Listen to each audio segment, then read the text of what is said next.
Assalamualaikum warahmatullahi wabarakatuh. Madayaw ug maayong adlaw kaninyong tanan. Magandang araw sa inyong lahat.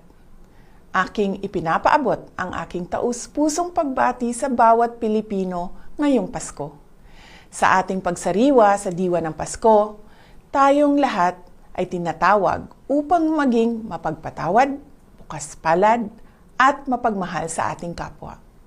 Ang kapanganakan ni Jesus ay isang mensahe ng kapatawaran na sumasailalim sa walang kapantay na pag-ibig ng Diyos sa lahat.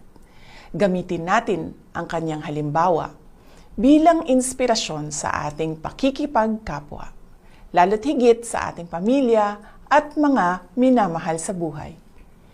Higit sa mga material na bagay na ating matatanggap ngayong Pasko, tayo ay inaanyayahang magbigay ng pag-unawa, respeto at pagmamahal sa bawat isa, lalo na sa mga mahihirap at may karamdaman.